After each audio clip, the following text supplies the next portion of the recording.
Median bye discrete series याच्यामध्ये काय सांगितलेलं आहे तर त्याचा एकच फॉर्म्युला आहे.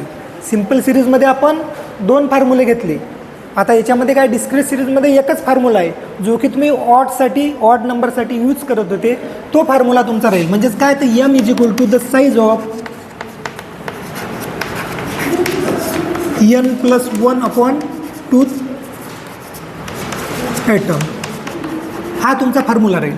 Okay, same formula. डिस्क्रीट सिरीजचं कोणताही प्रॉब्लेम असेल तर तुमचा फॉर्म्युला एकच राहील. यामध्ये ऑड इव्हनचं काहीही घेणं देणं नाही.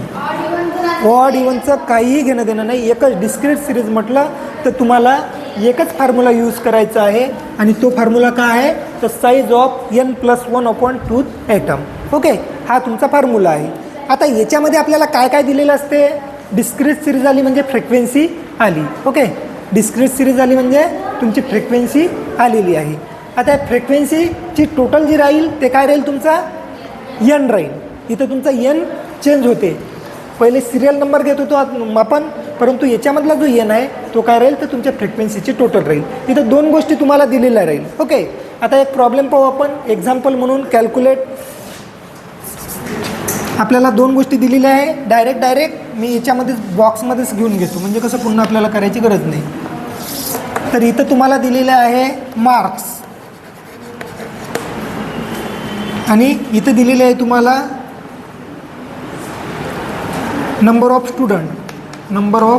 स्टुडंट्स. ह्या 2 गोष्टी तुम्हाला प्रॉब्लेममधून दिलेल्या आहेत. हो, 2 गोष्टी प्रॉब्लेममध्ये.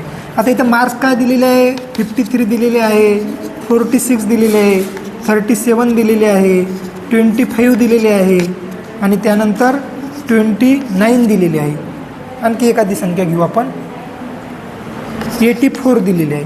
अशा पद्धतीने तुम्हाला इथं मार्क्स दिलेले आहे. त्यानंतर इथे तुम्हाला स्टुडंट दिलेले आहे 3, 5, 18, 13, त्यानंतर 7 आणि 9. अशा पद्धतीने तुम्हाला इथं नंबर ऑफ स्टुडंट दिलेले आहे. अशा 2 गोष्टी तुम्हाला प्रॉब्लेम सॉल्व करण्यासाठी दिलेल्या आहेत. ओके, आता याच्यामधली फ्रिक्वेन्सी कोणती आहे तर नंबर ऑफ स्टुडंट ही तुमची फ्रिक्वेन्सी आहे. ओके, लक्ष इकडे द्या. क्लास करण्यासाठी चाललं ना तुम्ही तुमच्यातच दिसायला. बघा काय सांगितलेलं आहे याच्यामध्ये मार्क्स दिलेले आहे. ही तुमची काय आहे तर सिरीज आहे. ही तुमची सिरीज आहे. नंबर ऑफ स्टुडंट ही तुमची काय फ्रिक्वेन्सी आहे. या फ्रिक्वेन्सीची टोटल म्हणजेच तुमचा n आहे जो तुम्हाला काढायचा आहे. आता याच्यामध्ये सुद्धा तुम्हाला असेंडिंग ऑर्डरनुसार तुमची सिरीज लावायची आहे. हे पण ध्यानात ठेवायचं आहे.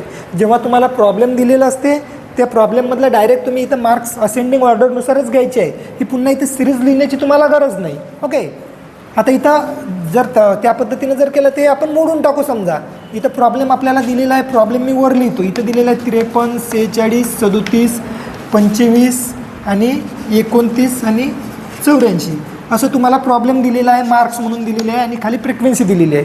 फ्रिक्वेन्सीचा जसाचे तसा कॉलम लिहायचा आहे.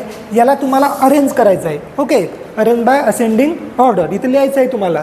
Marks arrange by ascending order आणि त्यानुसार आपल्याला इथं सिरीज लिहायची. आता सिरीजमधली पहिली संख्या कोणती राहील असेंडिंग ऑर्डरमध्ये किती राहील तर 25. ओके, त्यानंतर 29, त्यानंतर 37, त्यानंतर 46, त्यानंतर 53 आणि 84.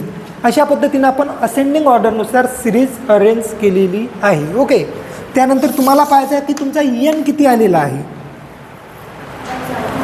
n किती आलेला आहे बघा. 3 आणि 5 8, 8 आणि 8 16, 16 आणि 3 19, 19 आणि 7, 19 आणि 7 26, 26 आणि 9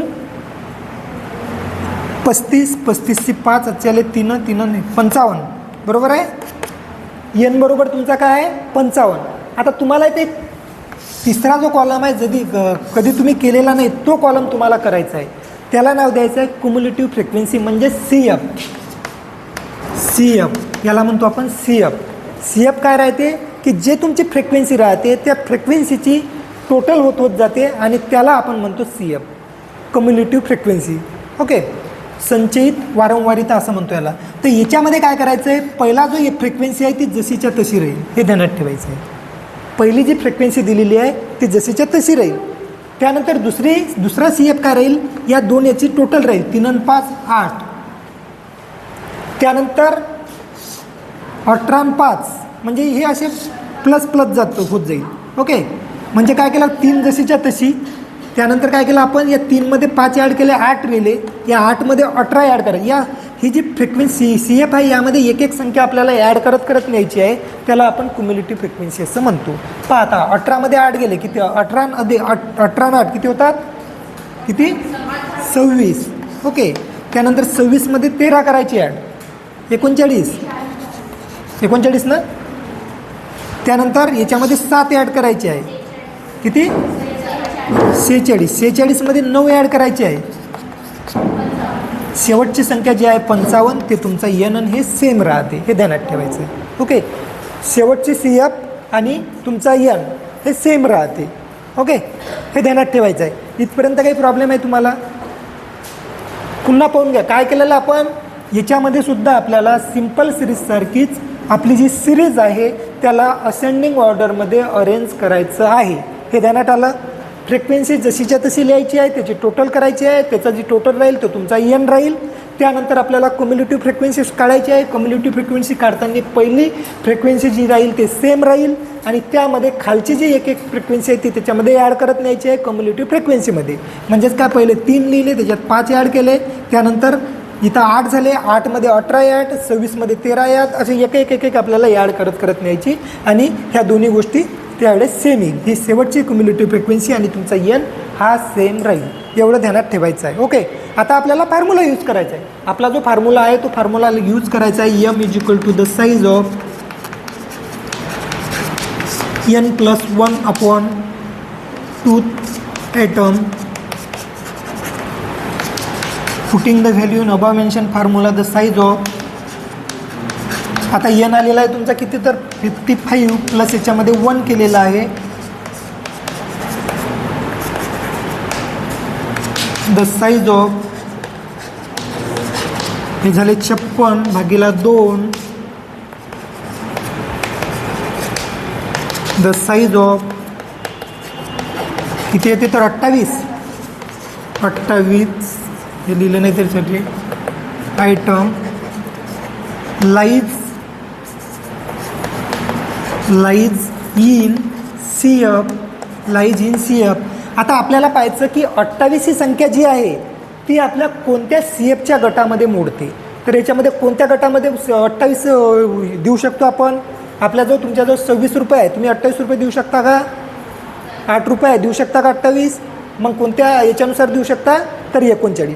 पहिले वर पायत न्यायचं आणि जी संख्या येईल तर तो तुमचा मोठी, त्याच्यापेक्षा मोठी पायत न्यायचं. तर 39मधून तुम्ही 28 देऊ शकता. ओके, म्हणजेच तुमचा जी 28 नावाची जी संख्या आहे ती कोणत्या सी एफमध्ये मोडते तर 39. तर लाईज इन सी एफ 39 एवढं लिहायचं आहे आणि त्याचा जो ही आहे संख्या काय तर तुमची सिरीज, त्या सिरीजमध्ये जायचं. ती सिरीज किती आहे तर 46. हा तुमचा मीडियन आहे. Okay, median. त्यानंतर इथे लिहायचं आहे मीडियन झाल्यानंतर लाईज इन सी एफ हे झालेलं आहे. मीडियन ग्रुप हीज किती आहे तर 46. म्हणून देअरफोर मीडियन इज 46. इथपर्यंत तुम्हाला असं सॉल्व करायचं आहे. म्हणजेच काय करायचं आहे, पहिले तुम्हाला ही संख्या काढायची आहे, ती संख्या कोणत्या सी एफमध्ये मोडते ते बघायचे आहे. त्यानंतर त्याचा जो ग्रुप कोणता आहे ते बघायचा आहे आणि मीडियनमधली अरेंज केलेल्या सिरीजमधला जो ही संख्या आहे ते तुमचं काय राहील तर मीडियन राहील. अशा पद्धतीनं सॉल्व करायचं आहे डिस्क्रीट सिरीजमध्ये. यामध्ये तुम्हाला सम किंवा ऑड किंवा इव्हनचं काहीही घेणं देणं राहणार नाही. एकच फॉर्म्युला यूज करायचा आहे आणि असेच तुम्हाला 3च कॉलम करण्याची गरज पडणार आहे. इकडे डायरेक्ट 4-5 कॉलम करण्याची अशी गरज नाही. डायरेक्ट मार्क घ्यायचे, ते अरेंज करायचे आपल्या असेंडिंग ऑर्डरनुसार आणि अशा पद्धतीने सॉल्व करायचं आहे. घ्या, लिहून घ्या आणि एक प्रॉब्लेम सॉल्व करा.